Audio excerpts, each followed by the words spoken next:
అగ్నిపుత్రి మూడవ భాగం. రెండవ భాగంలో కవిత సలహాతో సహాయంతో మేనమామల మధ్య గొడవలు పెట్టి తను అక్కడి నుంచి వెళ్ళిపోవాలని భావించుకున్న అంజని అందుకు పావులు కదపడం మొదలు పెడుతుంది. కథ కొనసాగుతుంది. ఇప్పుడు అంజని మీద నిఘాలు ఎక్కువయ్యాయి. ఎవరి భర్త ఏ సమయంలో అంజని గదిలోకి వెళ్ళొస్తాడు అన్నట్టు చాలా జాగ్రత్తలు తీసుకోసాగారు తోటికోడళ్ళు. కాస్త భర్త మంచినీళ్లు తాగాలని లేచిన రాత్రిపూట వెంటనే పడుకున్న భార్యామణులు లేస్తున్నారు.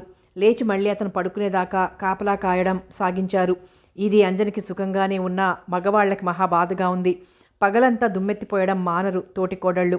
అయితే ఎక్కువసేపు అలా తిట్టుకోవడానికి వీల్లేకుండా నిద్ర ముంచుకొస్తుంది. రాత్రిలో సగం జాగరణ చేస్తున్నారు కనుక ఆ టైంలో కవితతో కష్టసుఖాలు చెప్పుకోవడానికి అంజనికి కూడా మంచి అవకాశం దొరికింది. వాళ్ళ తిట్లని అంజని అసలు లెక్క చేయడం లేదు. తన పని తను చేసుకుంటూ తన మానాన తనుంటోంది. ఇలా ఎంతకాలం అందరూ కాపలా కాస్తామక్కయ్యా, దాన్ని పంపయ్యరాదు అంది సుగుణ విసుగ్గా.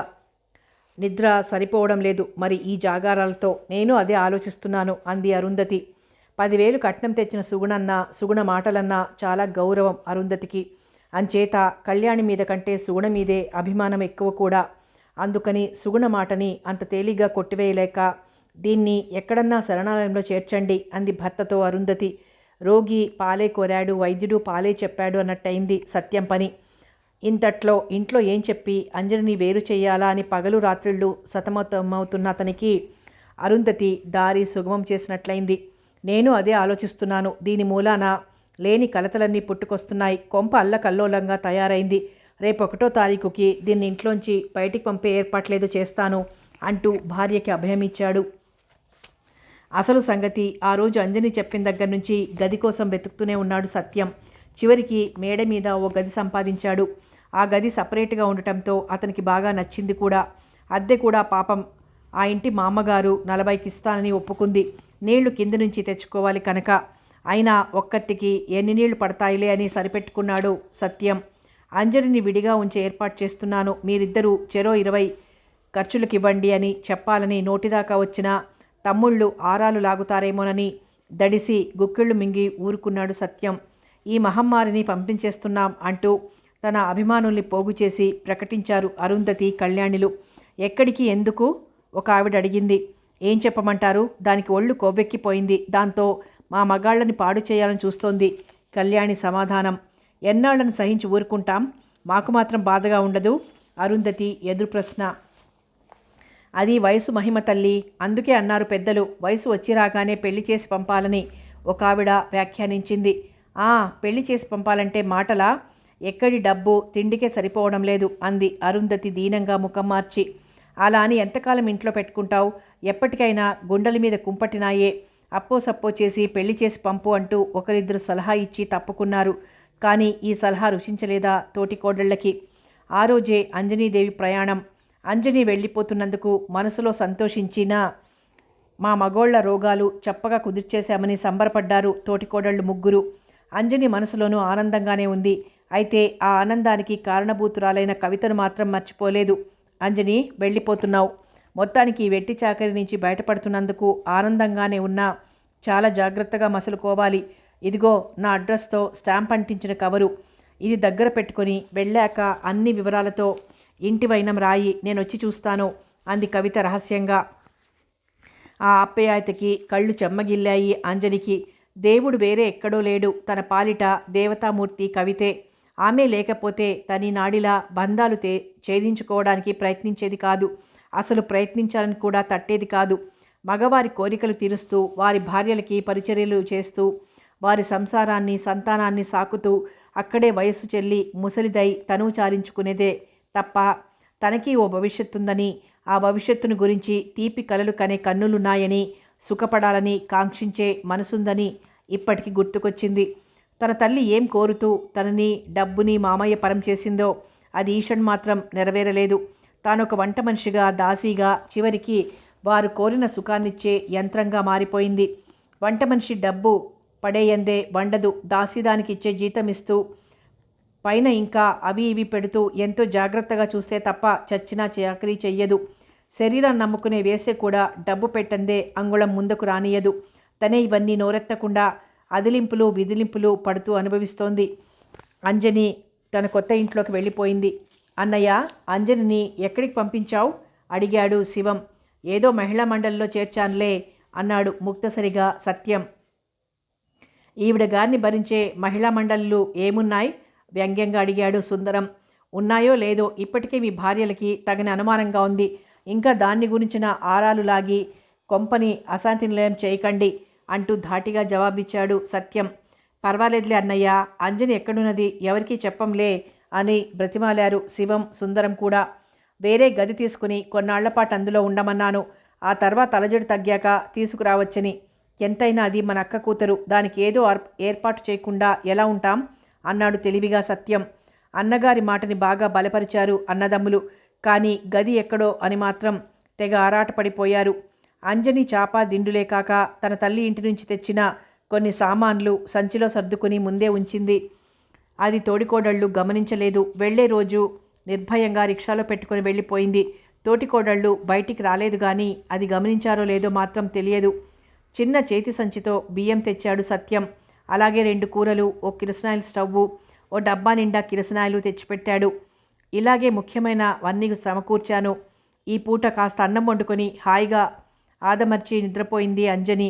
సత్యం ఆ పూటకి వెళ్ళిపోయాడు శృంగారాన్ని మర్చిపోయి. తెల్లవారింది. పసిపిల్ల ఏడుపుతో తుళ్ళిపడి లేచింది అరుంధతి. వెంటనే టక్కున గుర్తొచ్చింది తాము లేచేసరికి కాఫీతో రెడీగా ఉండే అంజని లేదని.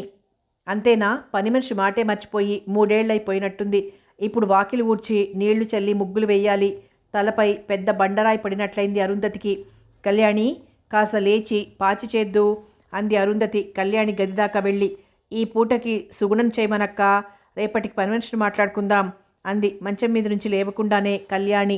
అరుంధతి మాట్లాడకుండా సుగుణ గది దగ్గరికి వెళ్ళి, సుగుణమ్మ, కాస్త పాచి పని చేస్తావు అంది భయపడుతూనే. లేచిన దానివి నువ్వే చేసాయక్క, ఇంకో పని నేను చేస్తానులే అంది సుగుణ టపీమని.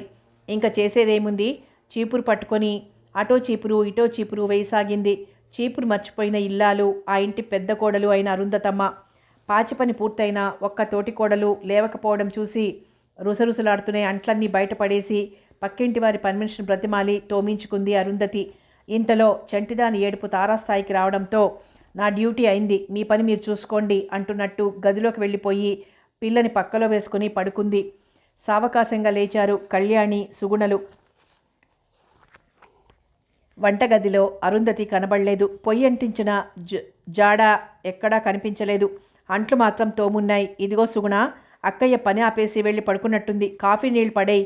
ఈ పూట టిఫిన్ మానేసి పెందరాళ్ళే వంట చేసేస్తే ఏకంగా అన్నాలు తిని మగవాళ్ళు వెళ్ళిపోతారు. మళ్ళీ సాయంత్రం దాకా రారు. మధ్యాహ్నం విశ్రాంతిగా పడుకోవచ్చు మనం అంది కళ్యాణి. సుగుణ అలాగేనన్నట్టు తల పంకించింది. ముఖాలు కడిగి కాఫీలు గ్లాసుల్లోకి వంపి చూస్తూ ఉండగానే అరుంధతి లేచి బయటకొచ్చింది. వాకిలూడ్చి అంట్లు తోమించేసరికి పసిపిల్ల ఏడుస్తుంటే దానికి పాలివ్వాలని వెళ్ళాను, లేకపోతే కాఫీ కూడా పెట్టేదాన్నే అంది పైకి అరుంధతి. కళ్యాణి సుగుణ పోనీలే మేం చేశాంగా అని జవాబిచ్చి ఊరుకున్నారు. బియ్యం పడేసి ఆ చామదుంపలు కూర వండేసి చారు పెడితే చాలే ఈ పూటకి అన్నట్టు బాయిలర్ అంటించారా అని అడిగింది అరుంధతి. అయ్యో, దాని మాటే గుర్తులేదు. ఇప్పుడు 7:30 దాటిపోయింది. ఈ పూటకి చన్నీళ్లు పోసుకుందాం అంది కళ్యాణి. మరీ నీదంతా చోద్యం, పసిపిల్లకి నీళ్లు పొయ్యొద్దా, ఎంతసేపు అంటించాలని విసుగ్గా అడిగింది అరుంధతి. నీ పిల్లలకి కాసిని నువ్వు ఏ కుంపటి మీద పెట్టుకో. బాయిలర్ అంటించడానికి రాక్షస బొగ్గు చితక్ కొట్టాలి. అవన్నీ కొట్టి చేసి బాయిలర్ అంటించాలంటే చాలా టైం పడుతుంది అంది కళ్యాణి. అరుంధతి సణుక్కుంటూనే కుంపటి రాజేసి చిన్న గిన్నెలో నీళ్లు పెట్టుకుంది. ఈలోగా మగవాళ్ళు ఒక్కొక్కళ్ళే లేచి ముఖాలు కడిగి ఎవరికి వారే బకెట్తో నీళ్లు పట్టుకుని స్నానాలు చేసొచ్చారు. ఆడవాళ్ల పరిస్థితి గమనించి కాస్త వాళ్ళకి శ్రమ తగ్గించాలని.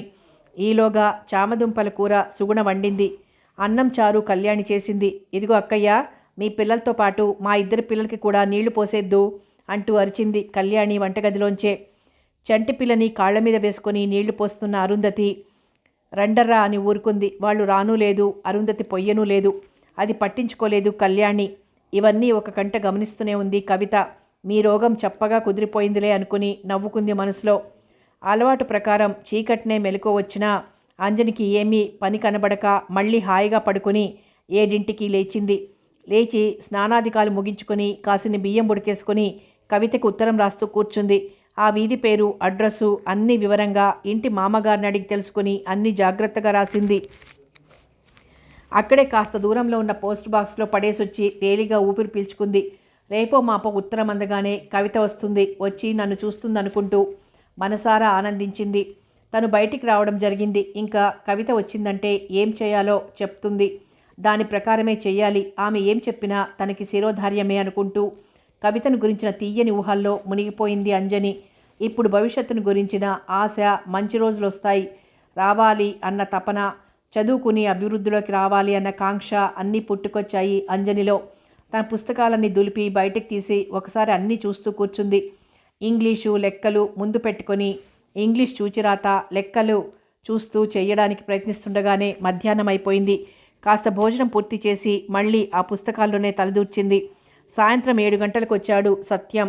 ఏమంజని, ఎలా ఉంది ఇక్కడ అని అడిగాడు తలుపు గడియ వేస్తూ. చాలా హాయిగా ఉంది మావయ్య అని జవాబిచ్చింది అంజని. అందుకనే మరి నిన్నిక్కడ ఒంటరిగా అట్టిపెట్టింది అన్నాడు కాంక్షగా దగ్గరకు తీసుకుంటూ. అంజని ఏం మాట్లాడలేదు. ఇక్కడ ఒంటరిగా ఉంటున్నప్పుడు, అందులో తనే పోషిస్తున్నప్పుడు ఎలాగూ ఊరుకోడని తనకు తెలుసు. అందుకే మౌనం వహించింది. 9 అయ్యేదాకా అంజని దగ్గరే గడిపి వెళ్తూ అంజు, రాత్రికి తలుపులన్నీ గడియవేసుకొని పడుకో, ఎవరొచ్చినా తలుపు తెరవకు అని 10 సార్లు చెప్పి వెళ్ళిపోయాడు. అంజనికి తన ఉత్తరం ఎప్పుడంది కవిత వస్తుందోనన్న తహతహ ఎక్కువగా ఉంది. ఆ రాత్రంతా కవితే కల్లోకొచ్చింది. మర్నాడు ఉత్తరం కోసం ఎదురు చూస్తూనే ఉంది కవిత. అనుకున్నట్లుగానే ఉత్తరం అందుకుని అన్నీ బాగా చదువుకుని మననం చేసుకుంటూ మధ్యాహ్నం 3ంటికి రిక్షాలో వెళ్ళింది. ఆమె రాక కోసమే ఎదురు చూస్తున్నట్టు కనిపెట్టుకుని వీధి గేటు దగ్గరే ఉంది అంజని గుమ్మంలో ఉంది కనుక ఇల్లు వెతకడం అసలు కష్టమవ్వలేదు కవితకి. రండి, మీరొస్తారని నాకు తెలుసంటూ ఉప్పొంగే హృదయంతో ఆహ్వానించింది అంజని. కవిత నవ్వుతూ పైకొచ్చింది. చాప పరిచి గబగబా స్టవ్ అంటించి కాఫీ కలిపి గ్లాస్ నిండా పోసిచ్చింది అంజని. ఇప్పుడు ఇవన్నీ ఎందుకు అంజని అంది కవిత ఆమె ముఖంలోని ఆనంద వీచికలను గమనిస్తూ. పర్వాలేదు, కాఫీయేగా అంటూ జవాబిచ్చిన అంజనినే క్షణం పరీక్షగా చూసింది కవిత. 3 రోజుల్లోనే అంజనిలో చాలా మార్పు కనిపిస్తోంది. ఇదివరకటిలా నీరసం, నిస్పృహలతో వంగిపోయినట్టు లేదు. తానొక మనిషినేనన్న భావం, ఏదో చెప్పలేని ఆత్మవిశ్వాసం ఆమె ముఖంలో చక్కగా కనిపిస్తున్నాయి. అలాగే ఉంటే అంజని నిజంగా లోకాన్ని జయించినట్టే. అంజని, ఏమిటి విశేషాలు అని అడిగింది కవిత. ఏమున్నాయండి, మీ దయ వల్ల ఆ రొంపిలోంచి బయటపడ్డాను. ఇప్పుడు ప్రశాంతంగా ఉన్నానిక్కడ. ఇకపై నా భవిష్యత్తు ఎలా తీర్చిదిద్దాలా అన్నది మీరిచ్చే సలహాపై ఆధారపడి ఉంటుంది. సలహా ఏముంది అంజని, నువ్వు మర్చిపోయిన పుస్తకాలన్నీ బయటికి తీయాలి. రేపటి నుంచి ఉదయం పూట 7:30 నుంచి 8:30 వరకు మా సురేష్ వచ్చి నీకు ట్యూషన్ చెప్తాడు. చక్కగా చదువుకో. ముందు ఇది పూర్తి చేస్తే ఇంటర్ కూడా కట్టి ప్రైవేట్గా BA పూర్తి చేయొచ్చు. ఈలోగా ఖాళీగా ఉంటే మధ్యాహ్నం టైంలో టైప్ సెంటర్కి వెళ్ళి ముందు కొట్టడం నేర్చుకో. 10th పాస్ అయ్యేదాకా నేర్చుకో. బాగా వస్తే పరీక్షకు వెళ్దువు గాని. ఆ మాటతో కలువ పువ్వులా వికసించింది అంజని ముఖం.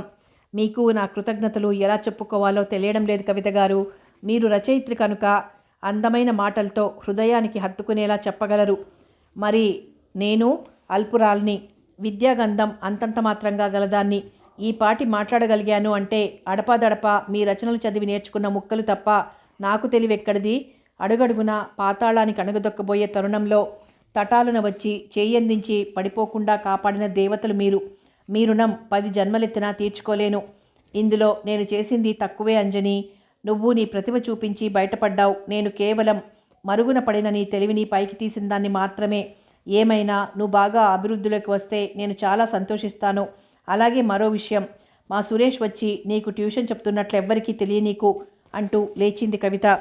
అప్పుడప్పుడు వస్తూ ఉండండి అంది అంజని కవిత వెనకే వస్తూ. నేను రాను అంజని. ఏమైనా విశేషాలుంటే రాయ్, అప్పుడొస్తాను. రోజు మా సురేష్ వస్తాడుగా, వాడితో నాకేమైనా చెప్పాలనుకుంటే చెప్పి పంపవచ్చు. మరేం పర్వాలేదు. అస్తమానం రావడానికి నాకు తీరుబడి ఏది? కొత్త నవలలు మొదలుపెట్టానా? టైం సరిపోవడం లేదు. ఏమీ అనుకోకు అంది కవిత నచ్చజెప్తున్నట్లు. అలాగే లెండి, విశేషాలు ఏమన్నా అనిపిస్తే మీ బ్రదర్కి చెప్పి పంపుతాను. వారిని మాత్రం రేపటి నుంచి రమ్మనండి అంటూ కవిత వెళ్ళిపోయేదాకా చూస్తూ ఆమె మలుపు తిరిగాక లోపలికొచ్చేసింది అంజని. రేపు కవిత తమ్ముడు వచ్చి పాఠాలు చెప్తాడు. తన భవిష్యత్తుకో చిన్న దీపం వెలిగిస్తాడు. ఆ దీపం పెద్దదై కోటి సూర్య తేజోవంతమై తనలోని అజ్ఞాన అంధకారాన్ని పారద్రోలి తనను ఉచ్చస్థానంలో కూర్చోబెడుతుంది. అబ్బా, రేపు అనేది ఎంత తీయనిది! దాన్ని గురించి తీరిపి కలలు కంటూ ఎదురు చూడటంలో ఎంత ఆనందం ఉంది అనుకుంటూ చాప మీద వాలింది. యథాప్రకారంగా సత్యం వచ్చి 9 దాకా ఉండి వెళ్ళిపోయాడు. తనకో స్థానం, తన కాళ్ల మీద తాను నిలబడే శక్తి వచ్చేదాకా సత్యం కోరిక చచ్చినట్టు తీర్చవలసిందే అనుకుంది విసుగ్గా. ఇంకా నయం, ఆ ఇద్దరికీ తెలియదు. తెలిస్తే తయారవుతారు అనుకుంది మంటగా. ఛీ, వీళ్ళు మావయ్యలా? వద్దు. అవకాశాలని అన్ని విధాలుగా ఉపయోగించుకునే అవకాశవాదులు. ఈ రోజెంత ఆప్యాయంగా తన దగ్గరికి వస్తారో రేపు ఇంట్లో అంత దుమారం లేవదీస్తారు. అంత గొప్పగాను భార్యలకి లొంగిపోతారు. ఛే, ఇలాంటి మగవాళ్ళని జీవితంలో ఏ ఆడది నమ్మకూడదు. నమ్మిందంటే అన్ని విధాల అధోగతి. జుగుప్సగా అనుకుంటూనే నిద్రపోయింది. ఉషోదయంతో పాటు లేచింది అంజని. గబగబా తన పనులన్నీ పూర్తి చేసుకుని కాఫీకి నీళ్లు పెట్టి డికాక్షన్ తీసి తనకున్న చీరల్లో కాస్త మంచిది తీసి కట్టుకుని సన్నగా కాటుక దిద్దుకుని చక్కగా ముస్తాబైంది. సాయంత్రం వస్తూ సత్యం తెచ్చిన కదంబాలమాల అలాగే ఉంచింది, రాత్రి పెట్టుకోకుండా. అది ఇప్పుడు జడల్లుకుని పెట్టుకుంది. సరిగ్గా 7:25కి గుమ్మంలో ప్రత్యక్షమయ్యాడు సురేష్. అతన్ని చూడగానే ఎక్కడలేని సిగ్గు ముంచుకొచ్చిన రండి అంది మెల్లగా. సురేష్ నవ్వుతూ పరిచిన చాప మీద కూర్చుంటూ అంజని కాఫీ కలుపుతుంటే పరీక్షగా చూడసాగాడు. అంజనిది పసిమి రంగు. ఆ ఛాయకి తగ్గట్టు నాజుగ్గా తీగలా ఉంటుంది. చక్కగా సోగలు తీరిన కళ్ళు, సంపెంగ పువ్వు లాంటి నాసిక, నవ్వితే సొట్టలు పడే బుగ్గలు. ఆనాడు అందమంతా కలబోసి ఒక యువతిని సృష్టించాలన్న విధాత కోరిక మేరకు అహల్య జన్మించింది. ఈనాడు అంజలిని కూడా అలాంటి ప్రత్యేక శ్రద్ధతో మలిచాడు బ్రహ్మదేవుడు. అయితే అహల్య జీవితంలోలానే ఈమె జీవితంలోనూ కొన్ని అపశృతులు కూడా పెట్టాడు. విధివంచిత అహల్య బండరాయి అయి శ్రీరామ ఆగమనం కోసం నిరీక్షించినట్టే శిలా సదృశమైన జీవితం గడుపుతున్న ఈమె శాప నివృత్తికి ఏ శ్రీరామచంద్రుడు ఆవిర్భవించాలో అంటూ దీర్ఘ నిశ్వాసం వదిలాడు సురేష్. కాఫీ తీసుకోండి, మెల్లగా వినపడనట్లు అంది అంజని. ఇంత దగ్గరగా వచ్చి ఏ ఆడపిల్ల కాఫీ తీసుకోండి అని అందించే సన్నివేశం ఎదుర్కొని సురేష్ కూడా సిగ్గుపడ్డాడు. ముందు మారు మాట్లాడకుండా కాఫీ అందుకుని తాగాడు. మీ దగ్గరున్న పుస్తకాలు చూపిస్తే లేనివేవైనా ఉంటే తెచ్చేందుకు ప్రయత్నిస్తాను అన్నాడు కర్చీఫ్తో తుడుచుకుంటూ. అలా అంటూనే జేబులోంచి వక్కపొడి పొట్లం తీసివేసుకోవడం గమనించింది అంజని. వెంటనే తన దగ్గరున్న పుస్తకాలన్నీ చూపించింది. అన్నీ చూసి నాన్ డీటెయిల్స్ లేవనుకుంటాను, గైడ్లు తెచ్చిపెడితే బట్టి పట్టడం ఉత్తమం. రేపు సెప్టెంబర్ పరీక్షకు వెళ్ళాలంటే అంతకంటే మార్గం లేదు. ఇంగ్లీష్ గ్రామరు, లెక్కలు నేను చెబుతాను, మిగిలిన వాటికి గైడ్లని ఆశ్రయించండి అన్నాడు నవ్వుతూ. మరి సెప్టెంబర్ పరీక్ష అంటే నేను డబ్బు కట్టలేదుగా అంది బిక్కమొహం వేసి. పర్వాలేదు, రేపు 20 దాకా టైము పొడిగించినట్టు పేపర్లో వేశారు. రేపు 16 కట్టేయండి అంటూ ఒక్క క్షణం ఆగి, చలానాలు అవి తెచ్చిపెడతాను, డబ్బు నేనే కడతాను అన్నాడు. వద్దులేండి, పరీక్ష ఫీజు మామయ్య దగ్గర పుచ్చుకుంటాను, మిగతావన్నీ మీరు చూడండి అంది ధైర్యం తెచ్చుకొని. ఓఎస్ అంటూ ఇంగ్లీష్ పాఠం విపులంగా చెప్పి కొంచెం గ్రామర్ పాయింట్లు కూడా చెప్పాక లెక్కలు చేయించాడు. తప్పైన చోట తను మళ్ళీ చెప్పి చేయించాడు.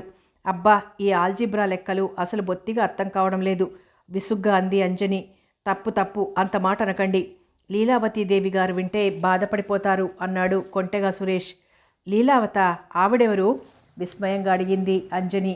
ఆవిడ ఆల్జిబ్రా రైటర్ అంటూ నవ్వాడు సురేష్. పర్వాలేదులేండి, ఆవిడ భూప్రపంచంలో లేదుగా చిలిపిగా అంది అంజని.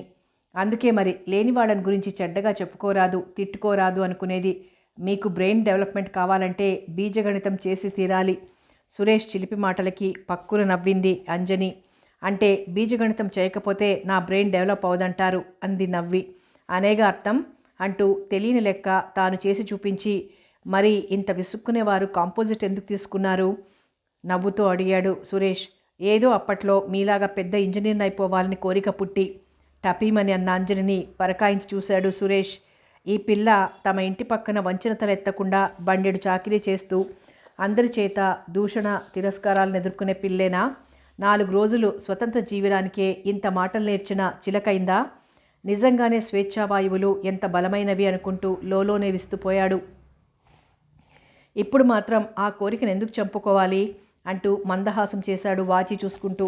8:30 అయింది, నేను వెళ్తానంటూ లేచాడు. అంజని లేచి నమస్కరించింది. ఆ నమస్కారం అందుకుంటూనే వెళ్ళిపోయాడు సురేష్. సురేష్ మాటలే మననం చేసుకుంటూ తనలో తనే నవ్వుకుంది అంజని. సురేష్తో గడిపిన ఈ గంట మనసుకెంతో ఉత్సాహంగానూ ఉత్తేజంగానూ ఉంది. ఆ క్షణంలో అన్నీ మర్చిపోయింది. తన మామయ్యలు, అత్తయ్యలు, వారి దుర్బుద్ధులు, తన దైన్యస్థితి ఏమీ గుర్తురాలేదు. తన కష్టాలన్నీ తొలగిపోయి తనకి మంచి రోజులు వస్తున్నాయని మురిసిపోయింది. అయితే ఆమె ఆనందం సాయంత్రం 5 గంటల వరకే. సరిగ్గా 5 అవుతుండగా తన మేడమెట్లెక్కి వస్తున్న శివాన్ని చూసి అవాక్కైపోయింది అంజని. ఇప్పుడు ఈయన గారికి ఇల్లు ఎలా తెలిసింది? ఎందుకొచ్చాడు? మళ్ళీ తనని కవళించడానికా? నువ్వు ఇక్కడే ఉన్నావని మధ్యాహ్నమే తెలిసింది. ఎవరు చెప్పారు? ఒక ఫ్రెండు. ఎవరా ఫ్రెండు? మా ఆఫీస్లోనే పనిచేసే వ్యక్తి. ఇల్లు కాస్త అవతలిగా ఉందిలే. నిన్న అన్నయ్య ఇటు రావడం చూసి ఏదో మాటల సందర్భంలో చెప్పాడులే.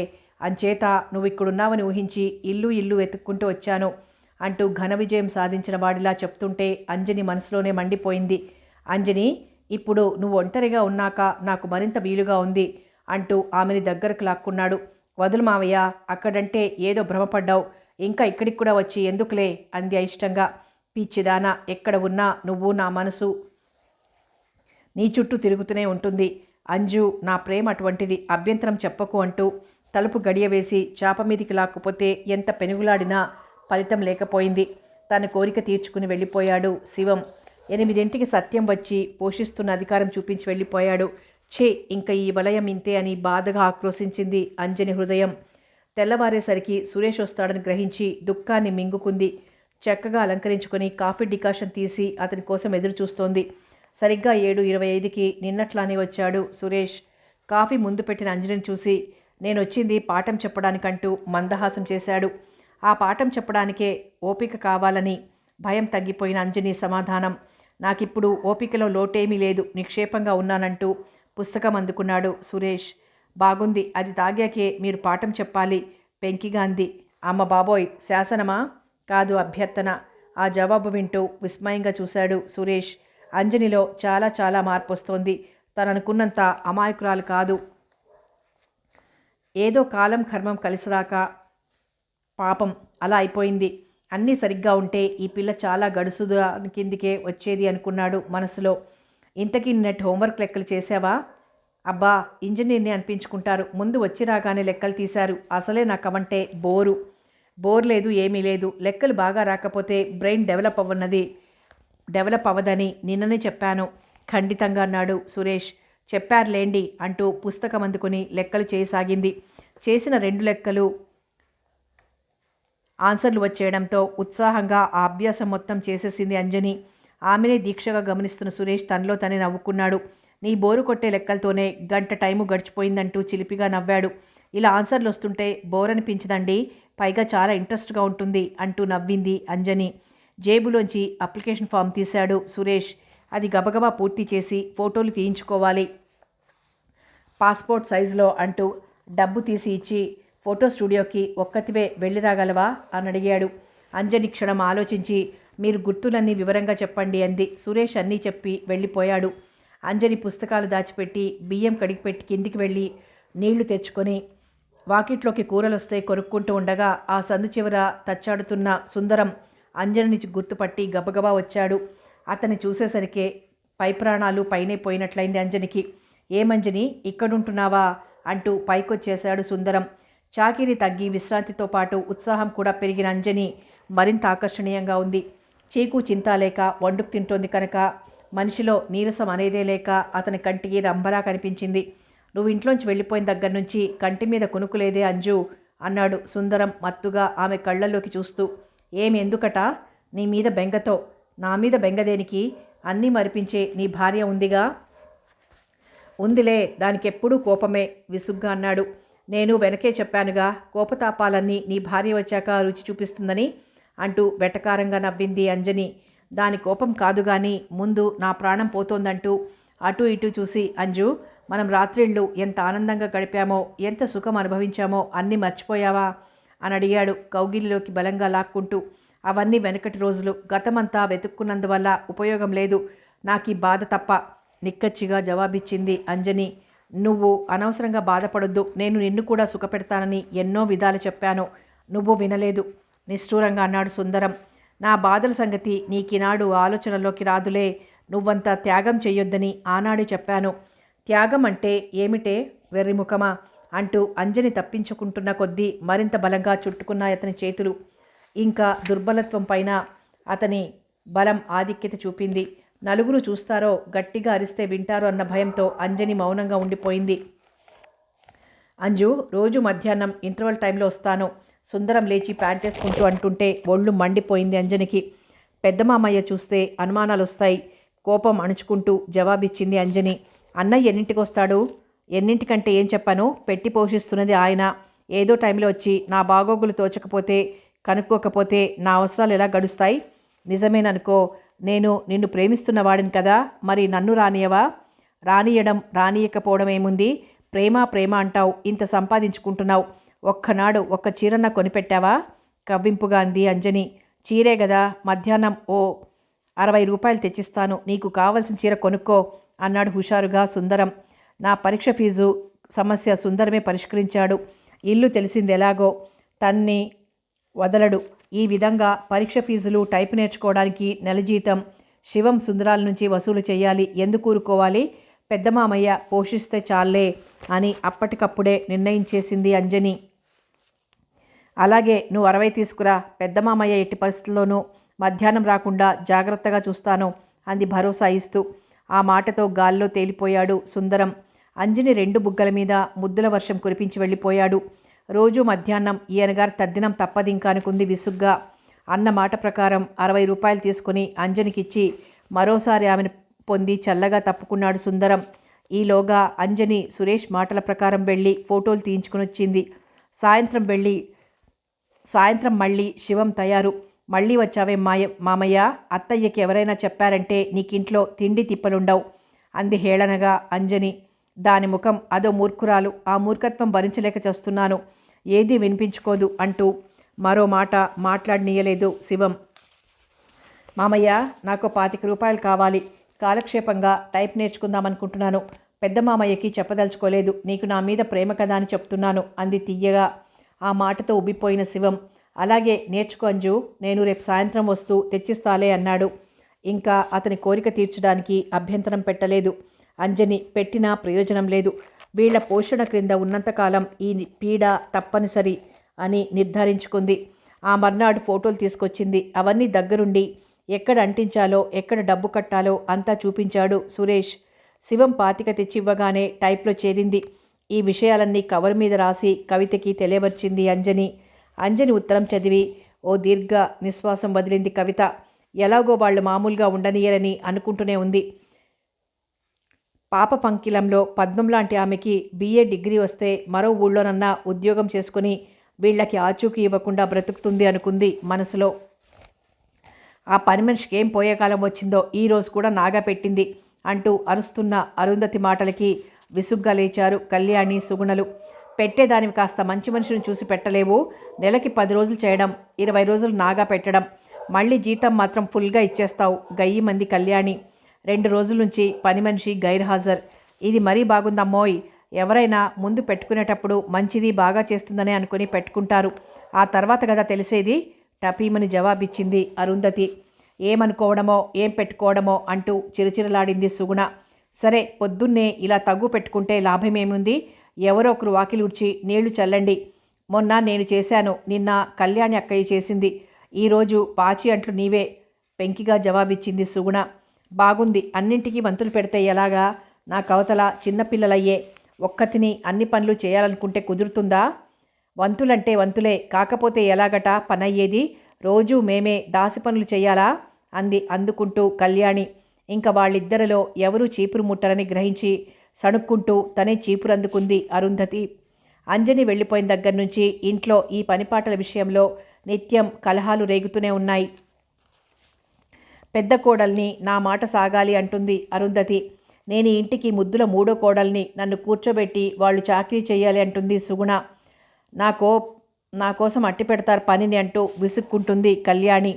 చివరికి ఒకరు చేస్తారని ఇంకొకరు ఊరుకోవడం, ఎవ్వరూ చేయకపోవడం, పని మిగిలిపోవడం, ఇలాగే గడుస్తున్నాయి రోజులు.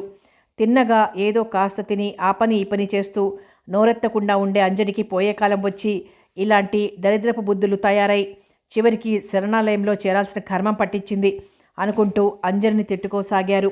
అంజని ఉంటే ప్రాణం ఎంత తెలిపిగా ఉండేదో, ఇప్పుడు ఎక్కడ టైం ఈ పిల్లల పోషణకే చాలడం లేదు అంది అరుంధతి.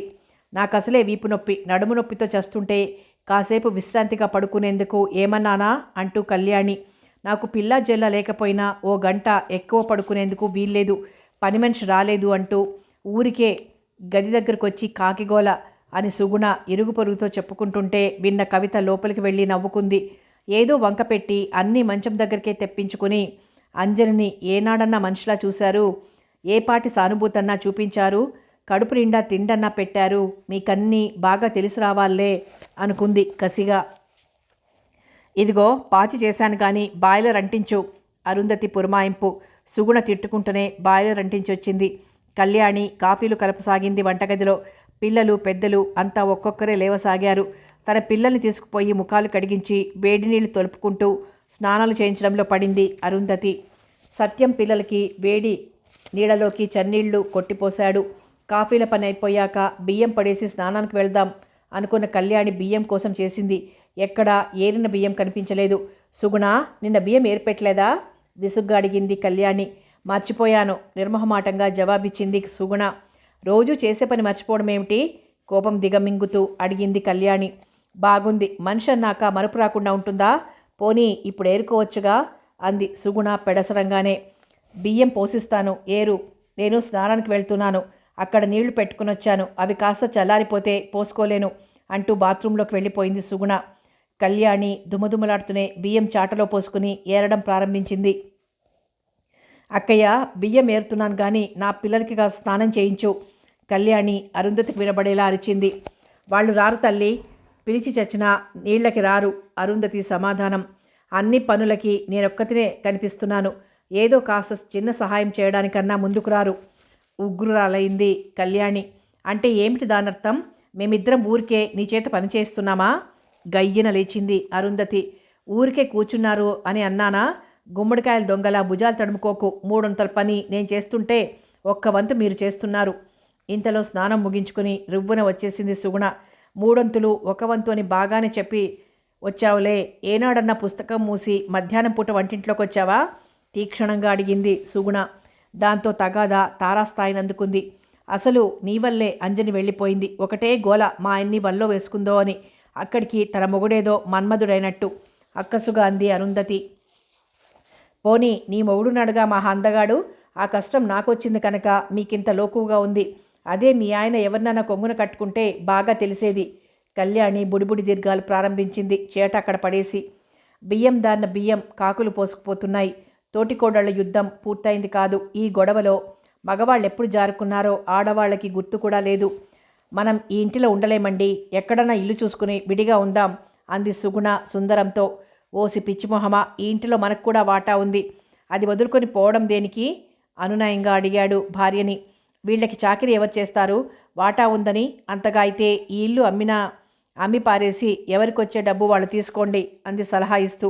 అది అంత త్వరగా అయ్యే పని కాదులే, అన్నయ్య ఒప్పుకోవాలి, దాన్ని అమ్మకానికి పెట్టాలి, వెంటనే మంచి రేటుకి కొనే నాదుడు కావాలి, ఇవన్నీ జరిగితే తప్ప అమ్మడం కుదరదు. ఆ పద్ధతిలో ఎవరి వాటా వాళ్ళు పంచుకొని తడికలు అడ్డం కట్టుకుంటే సరిపోతుంది, ఎవరి తిండి వాళ్ళు వండుకుంటారు. అన్నయ్యతో చెప్పని, మీరు ఈ విషయంలో ఏదో ఒక పరిష్కారానికి వచ్చేదాకా నేను మా పుట్టింటికి పోతాను, రేపు నన్ను తీసుకెళ్ళి మా వాళ్ళింట్లో దింపేయండి అంది సుగుణ. అలాగేలే, బట్టలు సర్దుకో అంతే టపీమని లేచి తన బట్టలని చక్కగా సర్దుకుంది. తెల్లవారేసరికి స్టేషన్కి బయలుదేరుతున్న భార్యాభర్తలు చూసి చెవులు కొరుక్కున్నారంతా. అయినా సుగుణ లెక్క చేయలేదు, కనీసం వెళ్తున్నానని కూడా చెప్పలేదు. భార్యని బండెక్కించి ఇంటికొచ్చాక ఎందుకురా ఇంత హఠాత్తుగా పుట్టింటికి పంపించావు అడిగాడు సత్యం. ఇక్కడ లేచిన దగ్గర నుంచి గొడవలేనాయే, అది చిన్నది కదా అని ఊరుకోరు, ప్రతిదానికి దాన్నే చంపుకు తింటారు, ఎలాగా ఆ మాట వింటూనే చట్మంటూ వచ్చింది అరుంధతి.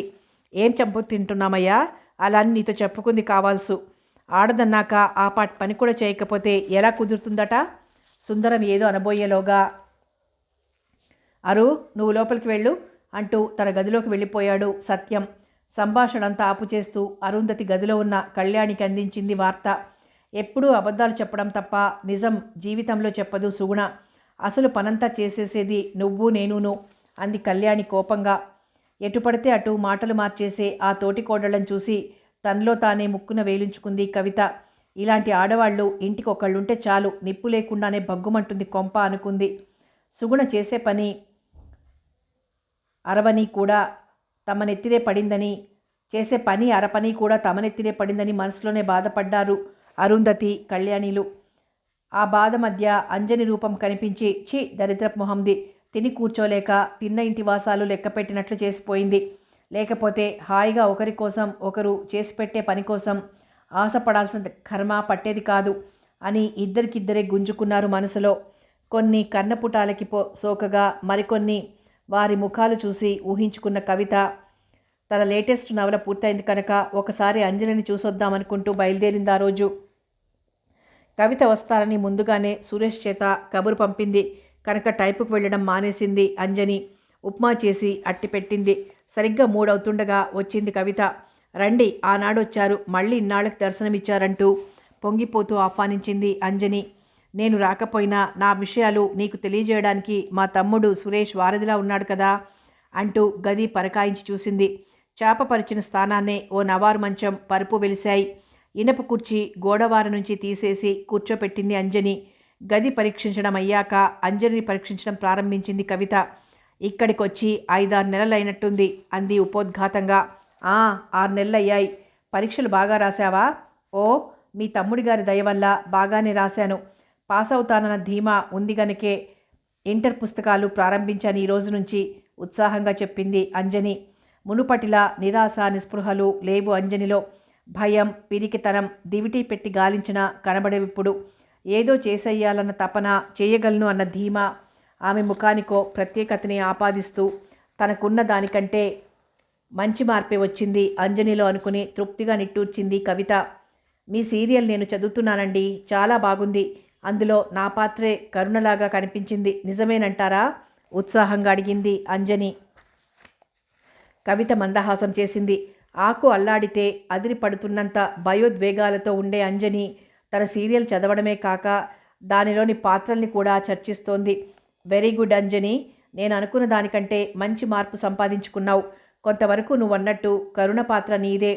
నిన్ను చూశాకే నీ చుట్టూ కథ అల్లి నీలాంటి కొందరి దీన చరిత్రను చాటి చెప్పాలనిపించింది. అయితే కరుణ పాత్ర ముగింపేమిటి? ముగించడం అనేది నవలకు ఉండి తీరాలి కనుక నాకు తోచిన విధంగా నా ఊహల మేరకు ముగిస్తాను. ఏదో పరిష్కారం చూపిస్తాను, కానీ అదే పరిష్కారం, అదే ముగింపు అలాంటి దురదృష్టవంతురాళ్ళందరికీ అన్వయించకపోవచ్చు అంది. వేరువేరు విధాలుగా వారి కథలు ముగియవచ్చు అంది సాలోచనగా కవిత. అదే మీ ఊహల్లో కరుణ ఏమవ్వాలని మీ కోరికో చెబితే సంతోషిస్తాను. చెబితే నవల మీద ఆసక్తి తగ్గుతుంది అంజని. చివరిదాకా చదువు. ఏది ఏమైనా మనిషికి ఆశాభావమే ఒక గొప్ప జ్యోతి. కొడిగట్టే నిరాశ నిస్పృహలను సాధ్యమైనంత వరకు దులిపివేస్తూ చమురు పోసుకొని ఆ జ్యోతిని కాపాడుకుంటూ ముందుకు సాగిపోవడమే మనిషి కర్తవ్యం. ఆ కర్తవ్య నిర్వహణలో ఎన్ని ప్రతిబంధకాలు ఎదురైనా దారి చూపించేవి ఆశాకిరణాలు మాత్రమే. అంజని మాట్లాడలేదు. ఆమె మాటలనే మననం చేసుకుంటూ ఉండిపోయింది. ఇంకా వెళ్తానంజని. అన్నట్టు మా అత్తయ్యలు ఎలా ఉన్నారు? నిక్షేపంగా ఉన్నారు. ఒకరినొకరు తిట్టుకుంటూ పనులు చేసుకోలేక సతమతమవుతూ. అందాక చచ్చానో బ్రతికానో అక్కర్లేకపోయినా చాకరీ చేసుకునే టైంలో మాత్రం నువ్వు గుర్తుకొచ్చి మీ ఇల్లు కూలిపోయేంత రంకెలు వేసుకుంటూ మరీ తిడతారు అంది కవిత నవ్వుతూనే. పోనీయండి, అప్పుడన్నా గుర్తొస్తోంది అంజని అంటూ మందహాసం చేసింది అంజని. కవిత వెళ్ళిపోయింది. అంజని లైబ్రరీకి చందా కట్టి పుస్తకాలు తెచ్చుకోవడం ప్రారంభించాక పని మీద శ్రద్ధ తగ్గిపోయి 2 పూటలకి కలిపి ఒక్కసారే వండుకోవడం మొదలుపెట్టింది. సురేష్ ట్యూషన్ మానలేదు. ఇంటర్ పుస్తకాలు తనే సంపాదించి తెలుగు ఇంగ్లీష్ ప్రారంభించాడు. మామయ్య, ఎల్లుండి నా పుట్టినరోజు, చీర కొని పెట్టవు? గోముగా అడిగింది అంజని. అలాగే, చీర కొంటాను, స్వీట్స్ కూడా తెచ్చిపెడతానంటూ దగ్గరకు తీసుకొని, అంజు, మందు బిళ్ళలు గర్భం రాకుండా కాపాడుతున్నాయనుకో. శాశ్వతంగా గర్భనిరోధాన్ని పాటిస్తే మన జీవితాలకి లోటుండదు. డాక్టర్తో మాట్లాడతాను, ఆపరేషన్ చేయించుకో, పిల్లలు పుట్టకుండా. ఆ మాట వింటూనే మతిపోయింది. మనసులో శాశ్వతంగా తన ఉంపుడుగత్తెగా ఉంచే పద్ధతి తప్ప ఆమెను అప్పగిస్తూ అక్కయ్య ఏం చెప్పింది అన్న మాటే లేని మామయ్యను చూసి భగ్గున మండిపడింది మనసులోనే. కానీ పేదవారి కోపం పెదవికి చేటని తనేం మాట్లాడినా లాభం లేదు. అంజని మౌనం అంగీకారంగా భావించాడు సత్యం. అంజని ఇలా నిత్య యవ్వనంతో తనని సుఖపెడుతూ ఉండాలి. అరుంధతి పేరుకు మాత్రమే అరుంధతి, కానీ ఆవిడంతా సతీమ తల్లి సౌజన్యవతి కాదు. ఎప్పుడూ రుసోసులాడుతూనే ఉంటుంది.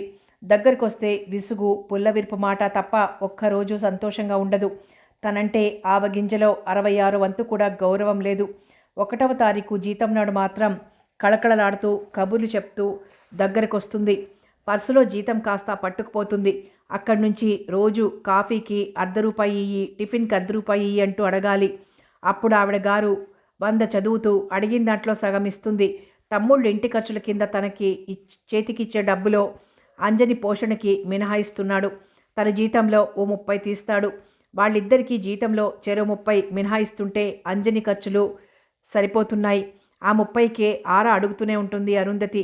ఏదో చెప్పి ఎందుకు రొస్టు పడాలని, జీతం పెరిగింది కనుక ట్యాక్స్ ఎక్కువ కట్టాలని, అంజనికి ఓ 15 పంపిస్తున్నానని ఖండితంగా చెప్పి ఆ 30కి ఖర్చు చెప్పేశాడు. అంచేత జీతం వచ్చినప్పుడల్లా ఇన్కమ్ ట్యాక్స్ వాళ్ళని అంజలిని కలిపి దులిపేస్తూ ఉంటుంది అరుంధతి. 30 వెచ్చిస్తే ఏం, అంజని రోజు తనని సుఖపెడుతోంది. అది శాశ్వతంగా ఎలా నిలుపుకోవాలన్నదే తాపత్రయం. ఇప్పుడు అంజనికి చీర ఎలా కొనాలి అన్న ఆలోచనతో ఇంటికొచ్చాడు సత్యం. రేపు అడ్వాన్స్ పెట్టి ఓ 50 చీర తీసుకురావాలి. పాపం ఇలాంటి చిన్న చిన్న కోరికలన్నా తీర్చకపోతే ఎలా అనుకున్నట్టుగానే అడ్వాన్స్కి దరఖాస్తు పెట్టాడు సత్యం. తన పుట్టినరోజు విషయం శివానికి, సుందరానికి కూడా చెప్పింది అంజని. సుగుణ పుట్టింటికి వెళ్ళాక అంజనియే శరణ్యమైన సుందరం అంజనికి చీర కొనకపోతే కోపగిస్తుందని భయపడిపోయాడు. శివం కూడా అలాగే బాధపడ్డాడు. కళ్యాణికి 3వ నెల. అంజని తప్ప తనకింకా ఆనందాన్ని ఎవరిస్తారు అనుకుంటూ తను అడ్వాన్స్ పెట్టి చీర తెచ్చిచ్చాడు. 3 చీరలు మర్నాడు సాయంత్రానికల్లా వచ్చేశాయి. అవి చూసి నవ్వుకుంది అంజని. మర్నాడు తన పుట్టినరోజు నాడు ఇంకా తెల్లారకుండానే లేచింది. గబగబా తలంటుకుని సత్యం తెచ్చిన చీర తీసి కట్టుకుంది. ఆ చీరకు మ్యాచింగ్ గాజులుంటే వేసుకుంది. 2 జడలు అల్లుకొని పక్కగా గులాబీ పువ్వు పెట్టుకొని అసలే అందమైన అంజని మరింత అందంగా ఆకర్షణీయంగా తయారైంది. యథాప్రకారం వచ్చేశాడు సురేష్.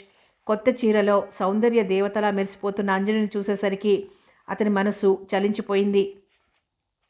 ఏమిటో ఇవాళ కొత్తగా కనిపిస్తున్నావు అడగకుండా ఉండలేకపోయాడు. ఇవాళ నా బర్త్డే, అందుకని పుట్టిన పాపలా కొత్తగా కనిపించుంటాను. అవును, అప్పుడే వికసిస్తున్న గులాబీ పువ్వులా నవోన్మేషంగా ఉన్నావు. తన సౌందర్యాన్ని గురించి సున్నితంగా సుకుమారంగా పుస్తకాల్లోలా వర్ణించిన సురేష్ మాటలకి ఆనంద ప్లవితమైంది ఆమె అంతరంగం. అందుకే ఈ రోజా పుష్పం ఇచ్చే చిన్న పార్టీని స్వీకరించండి అంటూ ఓ స్వీటు, కాస్తంత మిక్చర్ ఓ ప్లేట్లో పెట్టించింది. సురేష్ మారు మాట్లాడకుండా అందుకొని నాకెదురుగా నువ్వు కూడా ఉంటే సంతోషిస్తాను అన్నాడు చిన్నగా. వెంటనే తనో ప్లేట్లో పెట్టి తెచ్చుకుంది. ఇద్దరు కబుర్లు చెప్పుకుంటూ ఆరగించసాగారు. అంజనితో ఈరోజు అనుభవం అంతా చాలా కొత్తగా ఉంది అనుకుంటూ, ఈ రోజుకి ఇంకా పాటలు అక్కర్లేదు కదా అన్నాడు నవ్వుతూ. కులాసాగా కబుర్లు చెప్పుకుందాం అంది అంజని. అయితే చెప్పు, వింటాను. నేను చెప్పడానికి ఏమీ లేవు, మీరే చెప్పండి. ఆ పద్ధతిలో నేను సెలవు తీసుకుంటానంటూ లేచి నిలబడ్డాడు సురేష్. అంజని ముఖం కాస్త వన్నె తగ్గింది. ఒకసారి అతని కేసి చూసింది. సరిగ్గా అప్పుడే ఆమె వంక చూసిన సురేష్ చూపులు ఆమె చూపులతో కలిసినాయి. సరిగ్గా ఇదే సమయం. ఇంతకంటే మంచి అవకాశం దొరకదన్నట్టు పంచబాణుడు తన పంచబాణాల్లో 4 అటు 2 వేసి పకపక నవ్వుకుంటూ అదృశ్యమయ్యాడు. ఇంతకు మునుపు ఎన్నడూ కలగని భావాలేవో ఉవ్వెత్తుగా వచ్చి పడగా తటాలున తలవాల్చుకుంది అంజని. సురేష్ నిండు విగ్రహం ఆమె హృదయంలో ప్రతిష్టమైపోయింది. సురేష్ హృదయంలోనూ అంజని మనోహరమూర్తి ముద్రించుకుపోయింది. అక్కడుంటే తనేం అవకతవకగా పేల్తాడోనన్న భయం కొద్దీ many happy returns of the day Anjani అని చెప్పి నవ్వుతూనే, నాకు నిన్నని చెప్పుంటే ఏదైనా ప్రజెంటేషన్ తెచ్చేవాడిని కదా అన్నాడు మెల్లగా. మీరు ప్రజెంటేషన్లు తెచ్చే ప్రమాదం ఉందనే నేను చెప్పలేదంటూ మందహాసం చేసింది అంజని. కానీ అన్నింటికంటే విలువైనది, ఉన్నతమైనది అతని హృదయమే. తనకి కానుకగా ఇచ్చాడని అంజని ఊహించలేదు. ఆ క్షణంలో అంజని అనాఘ్రాత పుష్పం కాదని, ఆమెకో హీనమైన చరిత్ర ఉన్నదని సురేష్కి జ్ఞాపకం లేదు. తమ ముగ్గురి వల్ల జీవితాన్ని తీర్చిదిద్దుకునే ప్రయత్నానికి తిలోదకాలిస్తూ వారి కామాగ్నిలో సమిదలా నలిగిపోతోందని అంజనికి గుర్తులేదు. సురేష్కి ఆమె మామయ్యలు భంగపుచ్చారని తెలిసినా సుందరమైన ఆమె రూపలావణ్యాలకు, అమృతోపమానమైన హృదయానికి దాసుడైపోయాడు. తన ప్రేమకి కొత్త భాష్యాలు సురేష్ ప్రేమలోనే చెప్పుకోగలను అనుకుంది అంజని. సురేష్ మెల్లగా క్రిందికి దిగి వెళ్ళిపోతూ ఒక్కసారి వెనక్కి తిరిగి చూశాడు. అంజని అతని వైపే చూస్తూ గుమ్మంలో నిలబడి ఉంది. అప్రయత్నంగా చెయ్యి ఊపాడు సురేష్. అది గమనించి తను చెయ్యి ఊపింది అంజని. అతను సందుమలుపు తిరిగేదాకా ఆగి అతను పూర్తిగా కనుమరుగయ్యాక లోపలికొచ్చి ఆ ముస్తాబంతా తీసేసింది. తను అలంకరించుకున్నది సురేష్ కోసమే. సురేష్ వచ్చాడు. తన ముస్తాబు చూశాడు. తన జీవితం ధన్యమైనట్టే. ఛీ, ఇంకా వాళ్ళకి అలంకరణంతా ఎందుకు చూపించాలి అనుకుంది జుగుప్సగా. సుందరం మధ్యాహ్నం వస్తూ హోటల్ నుంచి టిఫిన్ పొట్లం కట్టించుకొని తీసుకొచ్చాడు. అంజని, నేను తెచ్చిన చీర కట్టుకున్నావా అని అడిగాడు. లేదు, ఇప్పుడు కట్టుకుంటానులే అంటూ ముభావంగానే కట్టుకుని వచ్చింది. సుందరం మత్తుగొలిపే చూపులతో చాలా అందమైన దాని మంజు అంటూ దగ్గరకు తీసుకుంటుంటే అప్రయత్నంగా సురేష్ గుర్తుకొచ్చాడు. అప్పుడే వికసిస్తున్న రోజా పుష్పంలా ఉన్నావు. ఎంత మృదువుగా, ఎంత అందంగా చెప్పాడు. అతని చూపుల్లో ఏదో చల్లదనం, ఆ మాటల్లో ఏదో మార్దవం, రూపంలోని గాంభీర్యం అన్నీ కలిసి తననెంత వివసురాల్ని చేస్తున్నాయి. అతని సాన్నిధ్యంలో ఏ ఆనందమయ లోకాలకో తేలిపోతోందో గాని ఆ సమయంలో తనకే భూప్రపంచం గుర్తురాదు. అలాంటి స్వాప్నిక జగత్తు నుంచి పట్టి కూలేస్తారు ఇలాంటి సుందరాలు, శివంలు, సత్యంలు అనుకుంది మంటగా. తన ఈ విషయాల నుంచి తప్పించుకోవాలి. అది ఎలా సాధ్యపడేది? తనంతట తను అయ్యాక వెళ్ళాలి. లేదా తన కలల రాకుమారుడు సురేష్ తనను చేపట్టన్నా తీసుకుపోవాలి. అంతే తప్ప తనకి మోక్షం లేదు అనుకుంది మరోసారి. శివం కూడా పాపం ఉట్టినే రాలేదు. అతనికి ఇష్టమైన పూలు తీసుకొని తను కొన్న చీర కట్టించి ఆ పువ్వులు ఆమె తలలో ముడిచి ఆమెని పూలను నలిపి వెళ్ళిపోయాడు. సత్యం రాత్రి 9ంటికి వచ్చి ఉదయం ఓసారి వద్దామంటే తీరుబడి కాలేదంటూ దగ్గరకు లాక్కొని, నేను చెప్పిన మాట ఏం చేశావు? ఆపరేషన్ చేయించుకుంటావా అని అడిగాడు. ఇప్పుడెందుకులే మామయ్య, తర్వాత చూద్దాంలే అంది ముభావంగా. కథ కొనసాగుతుంది.